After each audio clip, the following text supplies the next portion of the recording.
दोनों कबीले अब अपनी शान व शौकत खो चुके थे। रिंद और लाशारियों की 30 साला जंग इख्तिताम पर पहुंच चुका था। लाशारियों के पास जंग के लिए फ़ौज नहीं थी और रिंद मजीद जंग के लिए तैयार नहीं थे। मैं मुनसिफ रज़ा और चलते हैं मीर चाकर आज़म की नाकाबिले फरामोश दास्तान के आखिरी किस्त की जानिब।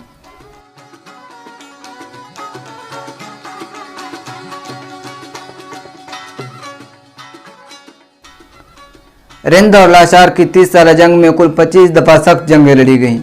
कई मार्कों में बेशुमार बहादुरों को इन्होंने खो दिया, जिनमें 10 मार्के लाशारियों ने और 15 जंगों में रिंद कबीले ने फतह पाई। आखिरकार लाशारी, जिन्होंने इस 30 साल जंग की बुनियाद डाली थी, शिकस्त खाकर दीगर इलाकों की तरफ निकल गए, जिनमें ज़्यादातर सिंध की तरफ आबाद हुए और जो थोड़े लोग आजान में रह गए उन्होंने रिंद कबीले की अताअत कबूल कर ली। इस 30 साल जंग के दौरान रिंद लश्कर की तादाद 50,000 और लाशारी 40,000 के लगभग थे।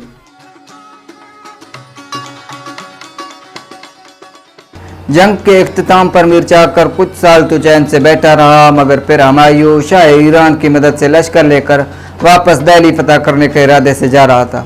बलोचिस्तान से गुजरते वक्त हुमायूं ने मीर चाकर को अपने हमरा चलने की दावत दी, तो मीर चाकर ने हुमायूं का साथ देने के लिए लश्कर जमा करना शुरू किया। दिल्ली की फतह में 40,000 बलोच लश्कर ने अहम किरदार अदा किया और मीर चाकर की बहन ने लड़ाई के दौरान जंगजुओं की हौसला अफजाई की और कहा, बलोच बहादुरों, आज आजमाइश का दिन है। मैं तुम्हें खुदा के सुपुर्द करती हूँ। जीत और हार उसी के इख्तियार में है। इज्जत और लाज रखनी है तो सब कुछ दाव पर लगा दो। फिर अपने जेवरात एक एक करके बलोच सरदारों में तकसीम किए। इस लड़ाई में मीर चाकर के बेटे शाहदाद ने भी अपने बहादुरी के जौहर दिखाए।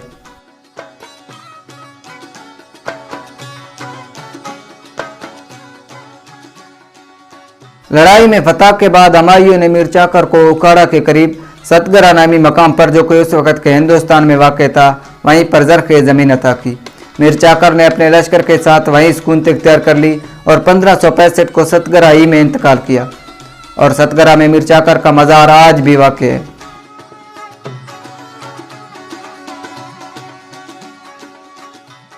सतगरा में किले के खंडरात आज भी मौजूद हैं और कहा जाता है कि उस किले की तामीर खुद मीर चाकर ने करवाई थी और बाद में उस पर सिखों ने कब्जा किया था।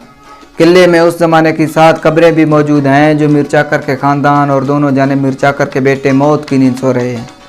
तो दोस्तों, मीर चाकर आज़म की दास्तान मुकम्मल हो चुकी है। इंशाल्लाह हम जल्द ही इस्लामी दुनिया की एक अहम और कभी ना भूलने वाली शख्सियत की बायोग्राफी आप तक पहुँचाएँगे और उसके लिए आप हमारे चैनल को सब्सक्राइब करें और बेल आइकन को ज़रूर दबाएँ।